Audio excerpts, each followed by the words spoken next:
Iman, I was going to make a joke today to say that you've recently started to look like the character from Lord of the Rings or Harry Potter. Who's the guy with the long hair? But you've somehow miraculously managed to get a haircut. We won't ask where or how or why. I've got black market contacts. So today's guest is someone who has been making absolute waves in the European, or even I'd say global tech scene for women in tech and venture capital. So I'll give a very quick overview of the background before we dive in. We have a ton to ask her. So Sarah, I do actually have to ask Sarah, how do I pronounce your surname correctly? Time for me to get married, right? Nöckel. Nöckel, okay, so Sarah Nöckel is, she kickstarted her career at AXA Investment Managers as an analyst before joining Early Metrics, venture analyst and associate, head of operations in the DACH region, before moving to, she was all over London, Berlin, and Stockholm. She moved to London to join Dawn Capital. And now she is at Northzone as an investment manager, who are a household name in European VC. But I think one thing that's the most notable thing to mention here is that 3.5 years ago in 2017, she kickstarted Femstreet, which is, as I said earlier, the largest, in my view anyway, I'm pretty sure it is, the largest women's community for women in tech and venture capital. So I think she's, it's fair to say, keeping pretty busy. Sarah, welcome to the show. Yeah. Thank you for having me. Really good to be here. So we won't spend too long on your background because we know you've done all these amazing stuff and there's a ton on Femstreet to ask, but what led to you getting to here from, let's say, Germany and getting into VC and setting up Femstreet? Yeah. I've actually been living in the UK for the past 7 years. So everything you mentioned there I've always been based in London. Always had this curiosity to try new things. So that's why I started working in finance and quite quickly got into the startup world. While I was at Early Metrics, towards the end, I actually launched Femstreet because I think I had a lot of mental space for something new, which ultimately led me to join the venture world, because I built relatively quickly a network of founders and investors in the US and Europe, which became kind of like opened a lot of doors for me, luckily. So I think I was quite fortunate, maybe with a more of a non-traditional background to move into a fantastic venture capital firm, Dawn. I'm very much B2B SaaS focused. I always had a favor for B2B SaaS business models, and but then realized that after some time in venture, and I met the Northzone team actually way before, or about 2 years before I joined them in the end, that I just wanted to move into earlier stage investing. Dawn was incredibly focused more on the later stage, Series A, B plus, and I really enjoyed, I would say, more the seed and Series A phase, and really working hands-on with founders, helping them, figure out all the unknowns in the early days was something that resonated a lot more with me, or where I just saw myself more as an investor and skills that I wanted to acquire, and where I think the European ecosystem also is moving, given that it's getting very competitive now with a lot of US capital on the ground as well. And I just saw a bit of a shift happening in the market, and thought it would be a good time for me now to be part of that early stage investing journey. So I'm now running our seed investments at Northzone, usually investing between 500K and 2 or 3 million. So we're co-leading or leading, or just taking part of rounds occasionally. So the founders can just get the best syndicate possible around the table with the seed fund and some really good angels at that level usually. And we're focused on a lot of different things like productivity tools, more the data and infrastructure tools that I've been looking into before at Dawn as well. And then focused a lot on consumer, social, and commerce, given our strong track record in the field as well. That's all very, very interesting. And we've had a few seed investors on the show, so it'd be interesting to dive a bit deeper into seed in a moment. But before we do, I'd like to just learn a bit more about what you do outside of venture, which is linked, and that's Femstreet. Yeah. So can you walk us through what Femstreet is, what the aim of it is, and kind of the story of why you set it up? Yeah, I mean, I've set it up because I just saw a proliferation of content out there in the market. That was in late 2017. There was a newsletter in the US called Metamark Daily, which was incredibly successful. Unfortunately, had to shut down then, and they were featuring insights every day from an operator and from an investor perspective. Most of the content was actually from men, but I always bookmarked a bunch of their stuff. I really loved it. And I just realized there was so much more content out there. B, I saw a lot more women building businesses, and C, I think investors out there really investing, or female investors investing in companies. But I didn't really see a platform that really wondering why it didn't exist, and felt literally obliged to set something up myself, start from zero and just go for it. I had nothing to lose. And I still think, it's been one of the better decisions I've made in my life. And yeah, so I think that was really the beginning. So started off with a traditional newsletter, which then grew into more of a community. So I think you always have your element first, that you start with an audience, it works well, you grow it. And then if there's a common interest, it doesn't always work out, that you can ultimately build a community out of your audience. We moved or shifted quite gradually into more of a community. The newsletter, which is coming out every Sunday, features a lot of insights from people that are, building companies, they're part of startups, they're investing in companies, and just usually it's always from a female perspective. There's a lot of general news and insights in there. It could be about how to manage your board, how to, optimize your fundraising or investor relations, or how to hire your first marketing person. A lot of these really actionable advice is really in there. And it's the end. Femstreet is really a place, I would say, it's no longer just a newsletter or just a community. It's really a place where you see them lead and shape and fund the future. So your people in our community have secured angel investors through our network. They have moved jobs from New York to San Francisco because they found a new job on the platform. So things like that are actually happening out there. And it's incredibly exciting. And we decided to make a split between our free offering, which is the content part that's always going to be free, which is mostly curation. It's not that I'm actually writing an incredibly depth or new amount of things every Sunday. And the second part is it's really connectivity, access to resources. So we just launched something called Operator Ocean, which is a resource of 200 plus resource around everything an operator should know to really accelerate growth from an operational fundraising perspective as well. We have a bunch of, business software productivity tools, credits for them. Then we do monthly events. Tomorrow we're actually going to run an event just for our paid members. It's a get together where you can actually bring a friend as well that isn't part of the membership. Then we do a bunch of different events around go to market or other things around legals and how to set up your PRs or marketing strategies and things like that are super member-led usually. So we've got some nice programming, but I wouldn't say it's like well planned ahead. It's usually very member-led, and we do it, as things or demand is rising for specific topics. That was a very long explanation what Femstreet is. Yeah, I was going to ask how you guys actually support the community, but it's safe to say more like how do you guys not support the community? So it's safe to say you do a bit of everything. Yeah. How do we topic that we can say you are the queen of because of how long you've been in the space now and your coverage on this?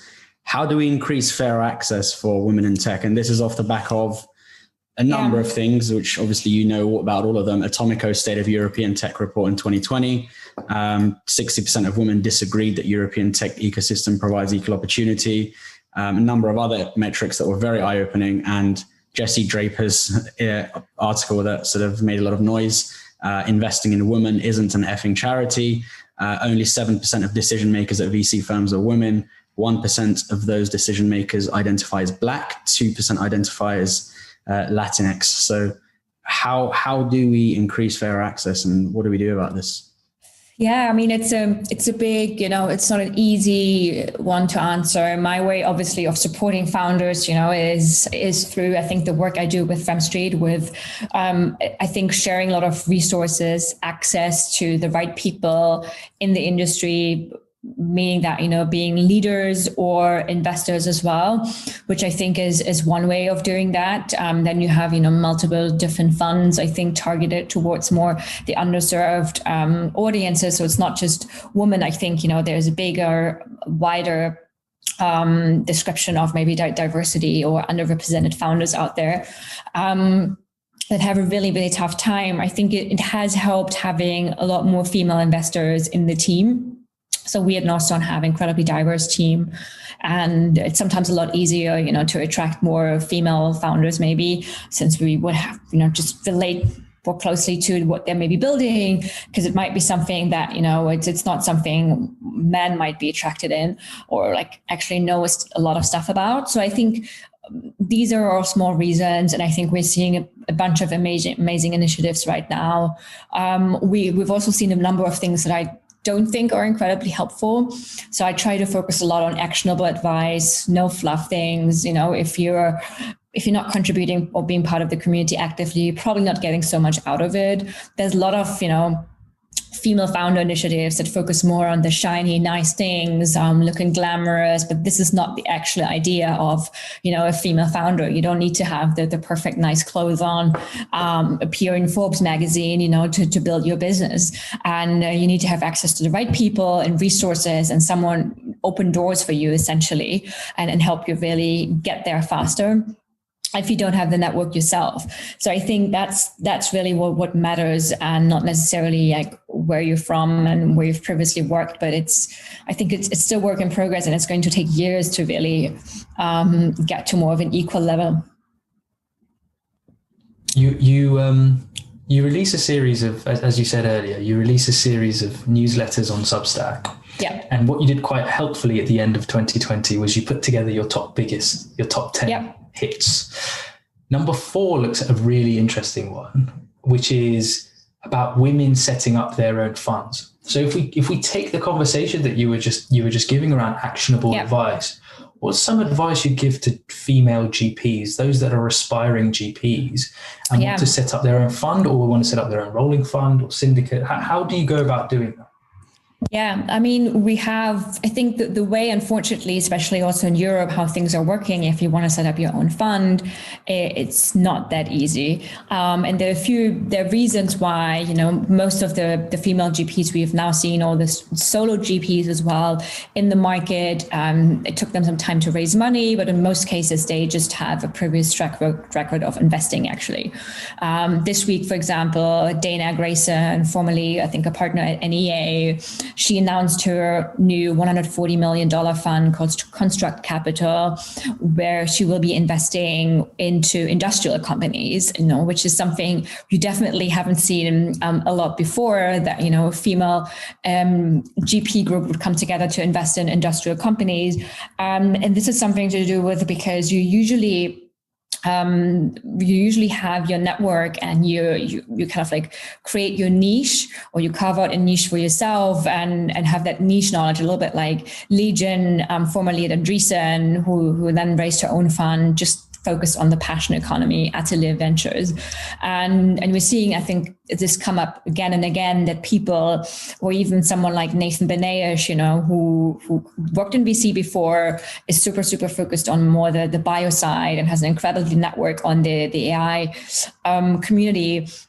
And I think people are carving out their own niches and then building a super strong network of founders, other investors around it, and really build out a reputation and brand over years. And unfortunately, the market and how it works with LPs is you still need that credibility and stamp of approval of having a track record in investing, done deals before. Maybe you don't need an MBA or something like that, but I think you still need some deal execution experience. So that's why I can highly recommend that people who want to raise their own fund later actually get that experience, because it's just building or setting them up, with really good foundation, and then find their own niche and build their own, network around it. And I think then this makes it a lot easier as well.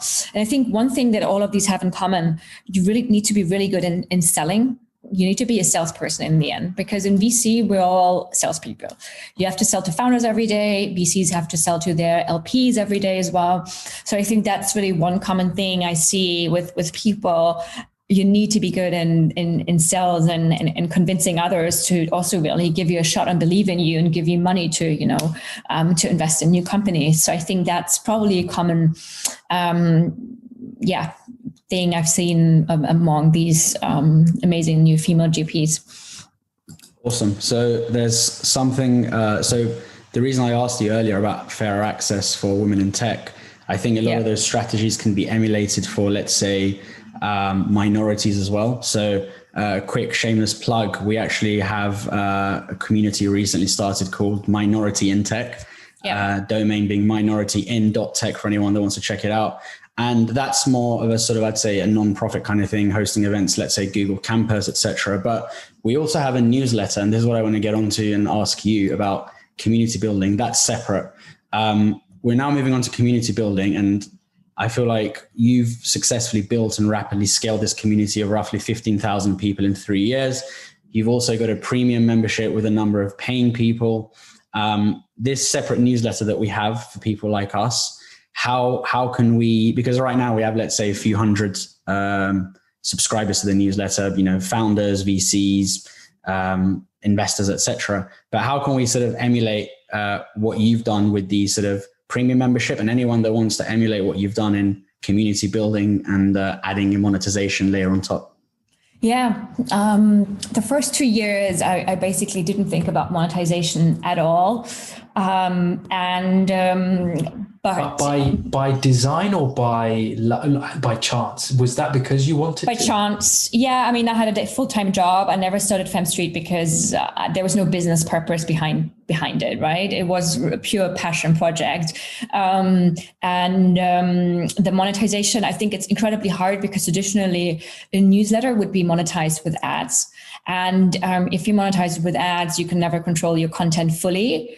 And it also only usually works with scale. So you really have to make sure you have a large audience. And below 10,000 subscribers, you're probably not going to get any advertisers on board anyways. So for the initial phase, when you grow to up until 10,000 subscribers, it wasn't even an option. And I think even on the subscription side, it was Substack, was quite new, I think, to the industry as well. And it wasn't extremely common to monetize your own newsletters. I think that was a big shift about a year and a half ago. So I was one of the earlier ones within the Substack community also that actually went paid. Now we've seen a bunch of more, and it's, a lot more frequent. And there are much more frameworks of how you should probably do it. One of the things, so the first 2 years, I didn't monetize or didn't make a single dime. Instead, I paid a few £100s every month out of my own pockets to actually run the newsletter through MailChimp. And this was probably the tipping point because MailChimp did change their business model at some point, changed pricing a lot. So that was a point for me where I had to reconsider maybe moving to another platform, Review or Substack. And then, obviously at some point the monetization came into place, but it wasn't really the key driver. What was the key driver was that we're actually growing into a really active community. I had launched a free Slack channel. Everyone that was incredibly engaged had an opening rate in the newsletter of more than 60%, was subscriber for at least 3 months, had access to a Slack channel. But at some point, we were doing this it was free for 6 months. We had about 900 people in our Slack channel, another 900 people on a wait list. And it came incredibly hard to manage it, really control quality. And then I just didn't know if I would just let in the other 900 people as well. And there were a lot of different, I would say, other factors coming into that. But I always focused on actually building with the community rather than just building something for them. So I did a bunch of surveys and really wanted to understand what people want to see next, what they're excited about, what I should really focus on. And distinctively decided not to monetize also with ads any further, even though we had grown quite nicely. And then just decided to go for the paid version because it lets you control if you have a membership or subscription, it's you creating something just purely for or with your users. Not really the audience or your customer is not the advertiser. It's definitely, the subscription holder, which was the main goal. And but it also means you have to be consistent. We've always been incredibly consistent, but I think it's really one thing. I think the secret to success in a lot of medias is the consistency. And if you have a paid version, you need to also even offer even more, I think. But overall, I think for me, it was also a goal to, in the beginning, the brand was quite tied to me. It's still relatively, I would say, tied to me. It's usually me sending out the Sunday newsletter. And I wanted to distinctively shift it away and just create something. I mean, Femstreet is way bigger than I am. It's nothing to do with me. I'm not the center of all the interactions in our community at all. It's about other people. And I really wanted to move away from myself and create something bigger, but also scalable and with really high quality and really high engagement, and not just, have thousands of subscribers, or maybe they're not paying, but are not really active. So these were a number of lessons and learnings or decisions that I made. Today, billionaires, people that have already made it, quote unquote, are creating these communities, right? They're trying to do what you've done over the last. I don't know which billionaire is that. Every single one of them, but there are very, very, very large VCs, for example, people that have made it. For example, Gary Tan with his initialized capital, he's still trying to build. He's got his own YouTube channel. He's trying to build his community, right? And there's something about productizing yourself, productizing oneself. You wrote a piece around a New Year's resolution piece on this. Can you give an explanation as to how you productize yourself and why people are deciding to do it, even when they're quite successful and have a platform already? Yeah. I mean, it depends on your character profile, right? If you're someone who just, who really likes to talk about yourself, or you like to share knowledge and you're very open-minded, it's incredibly easy for everyone. For me, this actually wasn't so easy. It was more of a natural journey, I think. I just think over time, especially if you're maybe an investor or you're a founder, you're accumulating a lot of knowledge. Usually, you're learning a lot. It's scattered across the internet, maybe multiple different resources. You build an incredible network and you want to bring it all together. And this is what I call a lot about, I think we're seeing the beginning of more curated knowledge networks, which essentially is bringing together a community, maybe some software tools, and then a knowledge network behind it. And this is also a little bit where Femstreet is moving into. And it's hard, I think, to really tell you these are the steps to productize your individuality, because there is just no step-by-step framework, I think. But we're seeing this a lot because people built their audience, and they have knowledge in a certain niche category and have a really strong network, and they're thinking about building a product out of it because it resonates with people who really, really like it, and they see this as a golden standard for their industry. And for that reason, Lenny Rashinsky with his newsletter on the product side, for example, I keep going back into his resources, and it's I don't really need anything else. And you kind of can really establish yourself if you carve out a few elements that are really interesting. And in the end, it's, yes, you're productizing maybe your own knowledge, you're productizing probably your own network. And a lot of people can do it, but most people actually don't like to do it. So I think it's, you need to spend some time on it and actually do the hard work. And I think not everyone wants to do it. So I think we're seeing people just very hungry people usually that also just feel like they want to share more of what they know and open up their network. Yeah, I love that. It's actually, we're going to link it in the show notes, the piece you wrote on Product Hunt. It's called Monetizing Yourself, but pretty much the topic of productizing, which kind of Naval Ravikant coined a couple of years ago, and nerds like us like to talk about that a lot. So again, a little selfish tangent. Me and Iman, with what we're building currently, we're a few months in, I'd say we're about 5-6 months in now, a few hundred subscribers. You're more in the know, as you said, you've dropped some big names there. Lenny Rachitsky. You've also got Packy McCormick at Not Boring. A few other guys. What is, with the direction everything's going, and you've got people like Sahil of Gumroad last night on Clubhouse saying, pods are finished. I'm only doing Clubhouse. I'm not even doing Zoom anymore. I'm only doing Clubhouse. Then other people are just doubling down on pods. Other people are doubling down on. So we're at this juncture now where we've got the YouTube going, we've got the newsletter, we've got the podcast, but we really want to double down on one of them. Not just to us, but to others. What do you think on the future of, if you were to pick one, and what do you think on the future of Clubhouse as a follow-on question? Yeah. I mean, I think it really has to be fit for your audience. Where do you think, your audience will spend most time and how they're engaging with your content? For me, just starting like a Clubhouse probably could work, but, I actually didn't want to do it initially, and I'm probably still not going to do it. But I think it's tough, right? I think you're competing a lot with, it's quite noisy out there. So where do you actually want to be at what time with your audience? I think that's maybe a good way to think about it. And how can they digest and consume your content in the best way possible?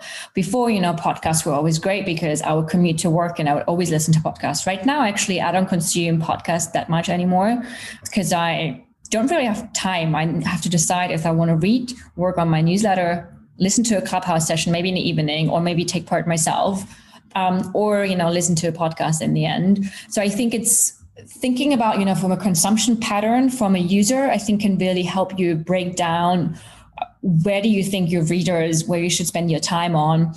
You can also just ask them, which is probably the best way and how most people with a large audience would do it. So I usually think the multi-channel approach, you want to pick 2 channels maybe that you really want to focus on and nail. For us, it's still, having online resources and having an online community. So we're on like both 2 platforms right now, which I think is already a lot. And if you're thinking about having even further platforms and everything really like, distributed or scattered across different platforms, it's also not good. So think about maybe also how you want to bring your knowledge all together in one platform and have it more scalable.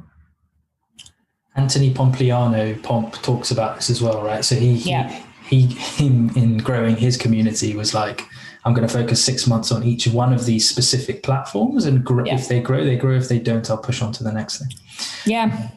And I think that's sound advice. I'd agree with you. Double down on what you're good at and focus on 1 or 2. I promised at the beginning of the top end of the episode, I would ask you about seed investing. And I want to come back to that for a second. Your focus is on seed, but when you're looking at a company at seed, a lot can be up in the air and there aren't a lot of metrics and stuff that you can pin a hat on. What do you look for in seed stage investments?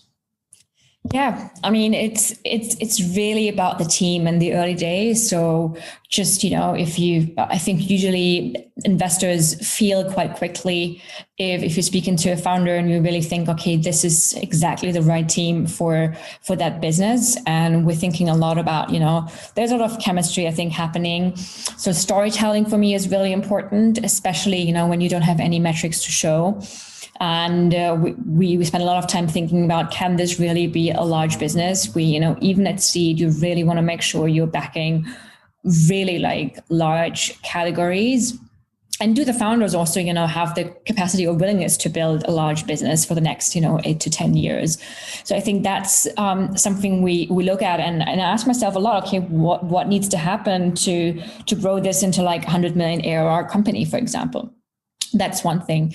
And how quickly can they iterate and build really a product-centric like organization as well, or thinking around it is something I look at as well. And maybe they have traction, maybe not, but maybe they have a nice pipeline or they have a wait list of customers. When we invested in Hopin initially about a year and a half ago, they were still incredibly early, but they just had an absolutely phenomenal, wait list of really strong like customers, which usually is a good indication that they're doing something right. If you then go to speak to the customers, and that's actually one thing we're doing a lot. I'm spending a lot of my time speaking to software buyers to actually understand what are their buying patterns, what do they want to see when they actually make a decision in a company to buy a product from them.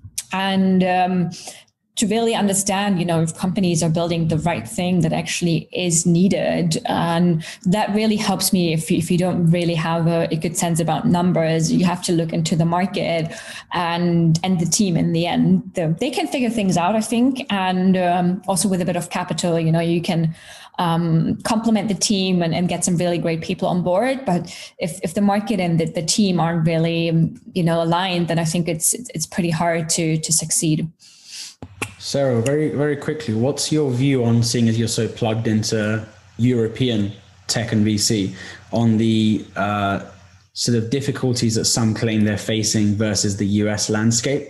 And what I mean by that, I won't go into too much detail, just to touch on an example, i.e., the shares that founders, sort of early employees get, and when there's an acquisition or an exit, they're getting a much tinier cut compared to, let's say, the American early team. And that has a knock-on effect, because let's say you're part of Airbnb early team, when the IPO lists, you get a few million, you become an angel investor, you fuel further innovation.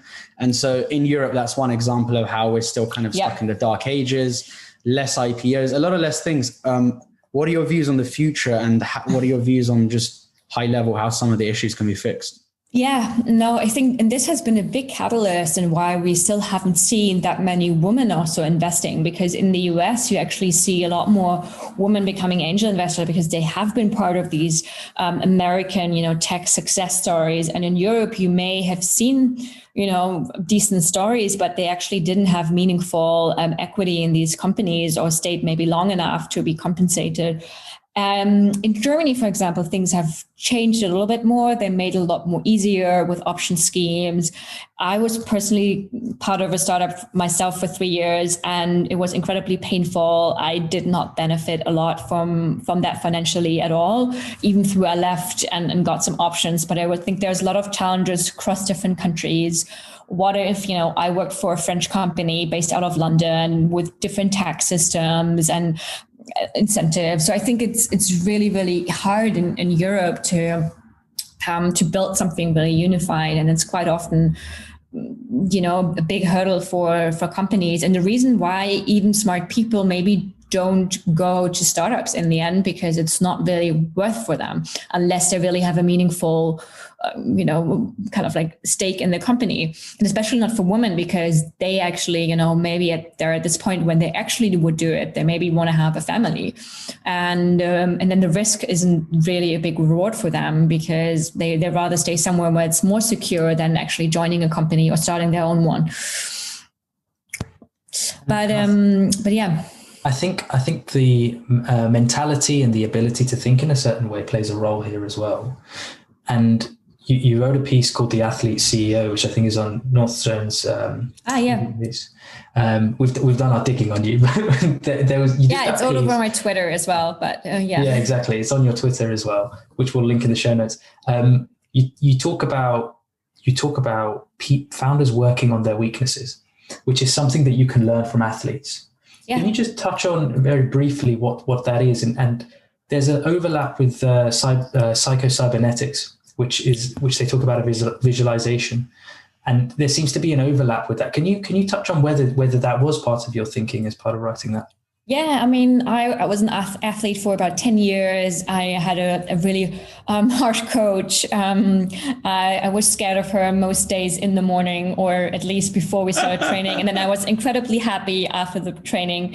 And I had the same one, I think, for about six, 7 years. I don't remember. But and she actually taught me most of the things. So I think it's, it wasn't rocket science. I don't know where she has it from. She's coached many people for many years. So she always taught me about visualization techniques and things I shouldn't be kind of like scared of, when I wasn't actually good at things like running like 800 meters. I was always shit or relatively shit in long distance. Long distance is for me 800 meters, because it's literally the distance that's really most hardest, because you're shifting, you can't actually sprint it. Don't worry. For me, it's 10 meters. So you're anyways. So I had to really train and work on my weaknesses. And I think that was a really hard hard for me, and we managed to do it. And in the end, I was quite successful at it somehow. But it wasn't an easy way to get there. But I think when it comes to founders, there are different techniques you can apply, especially when it comes to more leadership coaching. One is really more focused on your strength, where you actually really play to them, and you maybe focus on getting your weaknesses to really a basic level of, good, and just focus really on what you're good at, and then make sure you get the best people really complementing your own skills that can fill really your gaps, which I still think is probably a good one. But I think in general, people shouldn't probably fear success. I think it's not an easy or linear way. So I think quite often people would think, there is a playbook to grow your business, but it's not going to be that linear in the next 8 years.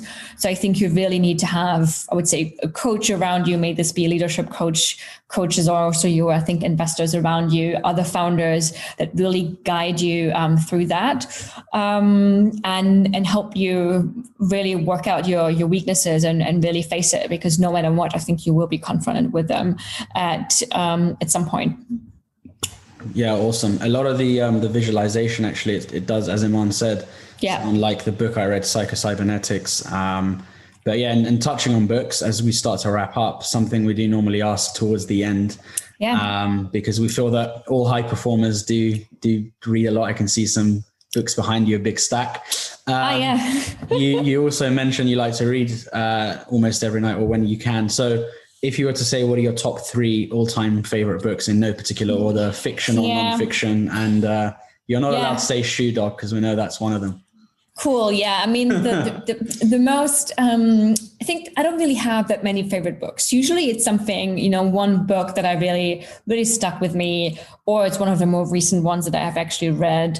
Shoe Dog definitely, was the most interesting one, because I just could relate to so much of it. And I think there was so many elements in my life that I just, related to. Another one I really like is Outliers from Malcolm Gladwell. That's really about, that you actually need to practice things for 1,000 hours to be really, really good at them. And I'm born in July, for example. In the book, there's one story where it says, if you're born in January, you're going to perform so much better. Talking really about some outlier stories, and which I think was super, super insightful, but actually really telling you that achievement is talent plus practice, and then also preparation you actually need. And really the later being the majority stakeholder in this. And you can actually acquire talent by really practicing and working really hard for it.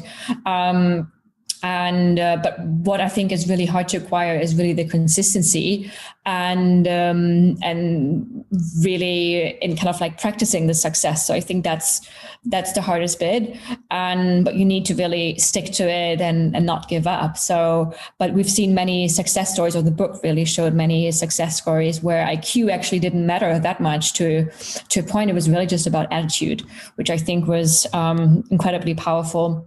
Another book that I actually really love recently is called Working in Public by Nadia Agbal. She used to work at GitHub before, was managing, the big community or open source strategy there. And it really dives into what matters in an open source, how different parties work together, why there are actually so many low quality contributors, and that often causes a lot of like maintainers problems out there as well.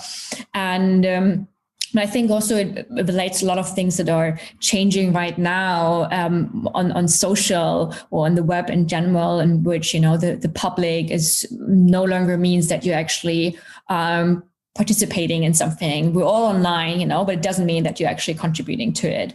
And this really, I think, requires a way how we reflect on different communities as well.